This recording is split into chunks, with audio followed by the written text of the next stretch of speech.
Hi, everybody, and thanks for joining this session. I'll be presenting a rangelands perspective on forest landscape restoration. Now, planting trees and other initiatives to reverse degradation and ameliorate climate go back quite a long way. But this push to plant trees and restore is now at an unprecedented scale and urgency, endorsed by celebrities and marketed with compelling infographics.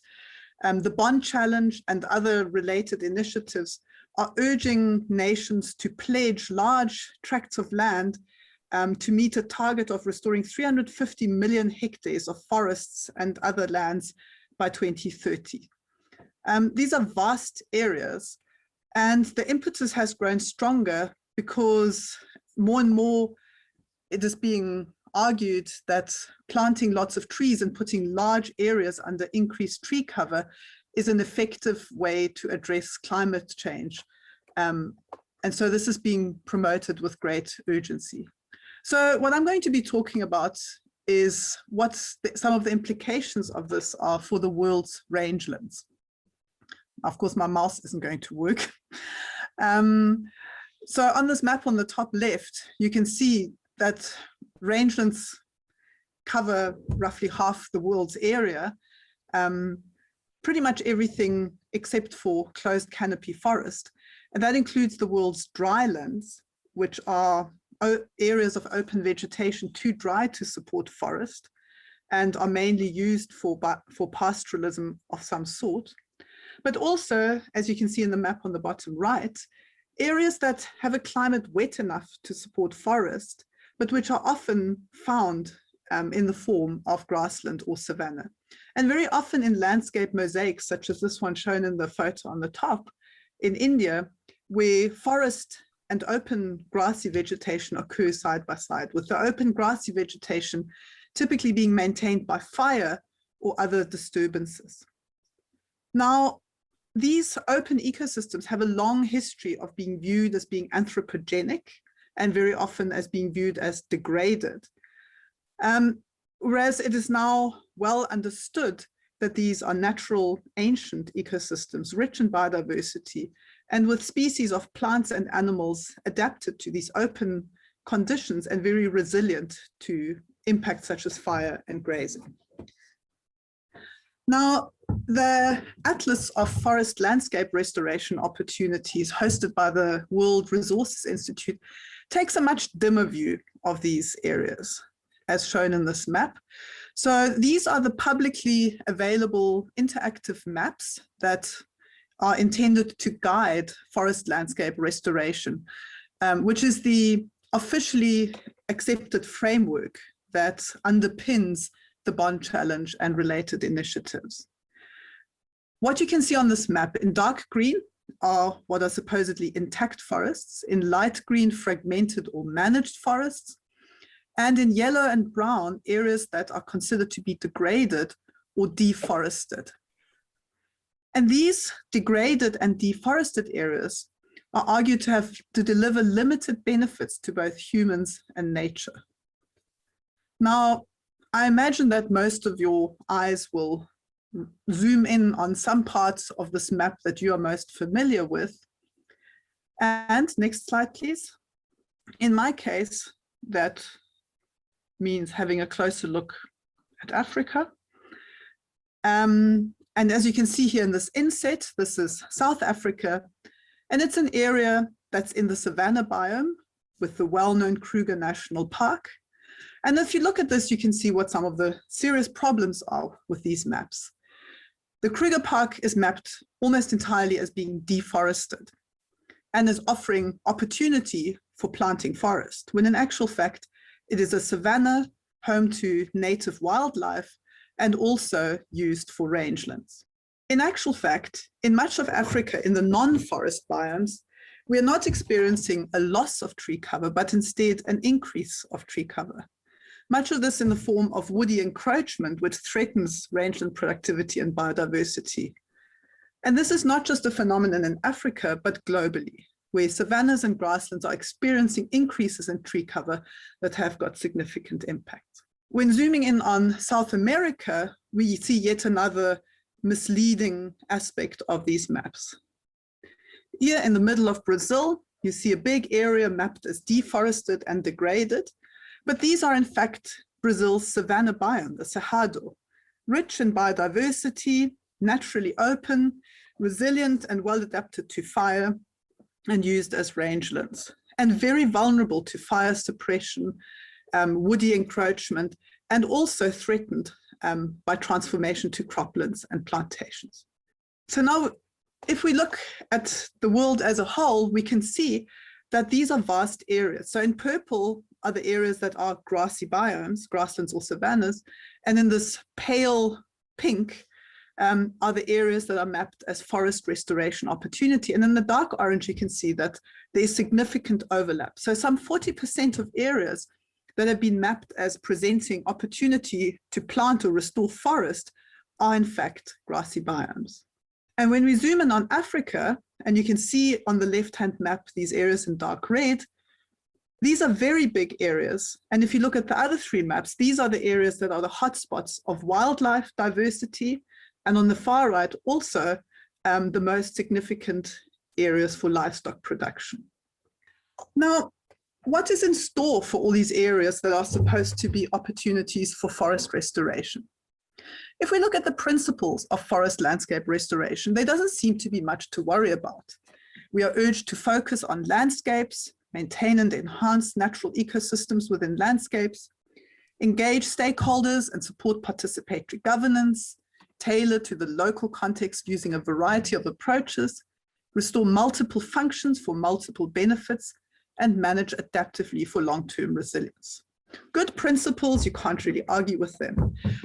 But when we look closer at the types of interventions that are being promoted, it becomes clear that they all somehow involve trees and increasing woody cover. And you can see in this photo on the left-hand side, this includes plantations, monoculture plantations. And the question from a rangelands perspective is, what is on offer for areas that are naturally open and that function best when they have sparse tree cover and lots of grass? In preparing my paper and this talk, I reviewed quite a number of documents that describe, promote, or guide forest landscape restoration. And I'm afraid to say for rangelands, there's not all that much on offer. In this book, Forest Landscape Restoration, I looked at the text of the opening chapter, and it's all about forests. It's about forests, it's about trees. It's a little bit about agriculture. And when I did a document search, I found heaps of references to forest and to trees, but nothing on grasslands, savannas, drylands, rangelands, and livestock. And the same is true, another example of this handbook, which is meant to be a guide for national assessments and planning for implementation of forest landscape restoration after large areas have been pledged to these initiatives. Once again, it's all about forest, it's all about trees, it's about carbon, it's about sequestration, and nothing, next to nothing, about grassland, savanna, and so on. In fact, the few mentions of savanna come from a detailed case study of Rwanda. And there, the top priority intervention for restoring the eastern savannas was found to be, or decided to be, new forestry plantations. A 2020 review paper of forest landscape restoration projects in Africa found no examples of grassland or savanna restoration, but several instances where planting trees and plantations were done in areas that were actually grasslands and savannas. So what's the problem then? Is planting trees really an issue? Well, things can go wrong and things have gone wrong. And one of the reasons is that the kinds of tree species that give the desired results of growing quickly over large scales are often ones that become invasive, such as this insane prosopis invasion in the drylands of Kenya, And on the right, what these maps show is the expansion of plantations, but also the expansion of invasive species that come from these plantations in the Indian highlands. And while people have learned from past mistakes, Prosopis is still being promoted in many parts of the world for agroforestry. And in other documents, the species promoted for agroforestry often are species that have a track record of becoming invasive elsewhere. And pines and eucalypts are the cornerstone of plantation forestry everywhere. It's also become apparent that meeting these ambitious targets requires large-scale afforestation. There are many forest landscape restoration projects that do ecologically appropriate restoration of deforested areas using indigenous trees, but to cover the kind of large areas that are being pledged fully requires afforestation. And while the documents and the websites don't really emphasize plantations, a recent paper published in Nature by Lewis and others that analyzed the details of what was being pledged by which country showed that almost half the area pledged to the Bond Challenge is in fact destined for large-scale plantations, for timber and for commodity crops. And when these replace natural vegetation, including grasslands, they threaten water sources, they increase albedo, which increases warming, they reduce biodiversity and rangeland productivity, they conflict with food production and local land use, often dispossessing local land uses, and they can increase fire risk in hot and dry climates because many of these species, pines and eucalypts, are actually very flammable. And all this while providing a fraction of the ecosystem services and storing far less carbon than naturally regenerating forests. In fact, in some cases, converting natural grassland to plantation leads to a net release of carbon because the carbon stored in grassland soils is lost, and the plantations with their relatively short rotations actually don't store all that much carbon in the long term. So there's been a lot of awareness of these issues. And over the last few years, there's been no shortage of articles, both in the peer-reviewed literature, and there's a sample of some of the titles here, and also popular articles to point out these problems. But the forest landscape restoration thrust continues, and there remains this focus on these big, ambitious targets. So why is this continued obsession with targets, and where does it come from?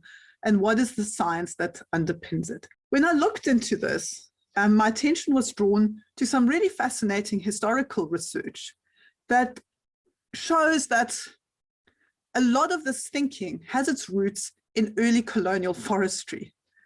The thinking, the understanding that grasslands and drylands are anthropogenic, created through deforestation and land degradation, that to improve the climate, to make them fertile and wet again, one needs to plant forests. And this idea that a set amount of forest cover, usually in the region of 30% of a country's land area, regardless of ecological conditions, is needed to support civilization through products and also through stabilizing the climate. And there's actually remarkable continuity in these early ideas with current science policy platforms. So what needs to be done? Well, this thrust, funding, impetus towards land restoration could be a positive thing, and it should be an opportunity for rangelands, grasslands, and drylands to be part of this. But there also needs to be a fundamental philosophical shift, very much in line with what is being talked about at this workshop. From this economy of repair, which holds that emissions, deforestation, and other impacts that are happening in parts of the world can be fixed by farming the project out to other areas where planting trees can take care of the problem. Also, the idea that it's the responsibility of countries with restoration opportunity that still have empty land to solve someone else's problem needs to be shown for what it is and replaced with something much more socially just and ecologically sound. The principles that I talked about earlier should be embraced and lived up to. As a community interested in rangelands, we should be raising awareness of drylands, grasslands, and rangelands, their actual ecological functioning, their value and importance. To strengthen innovative and strategic thinking and action around the future of rangelands, because they are important and will remain important. Provide the right guidance for different contexts, for forests and for grasslands and drylands. And lastly, and it's kind of specific, but to me very important, correct or replace these restoration opportunity maps. They are very powerful, but their message is misleading and dangerous. And I look forward to discussing this further later this morning/evening. Thank you very much.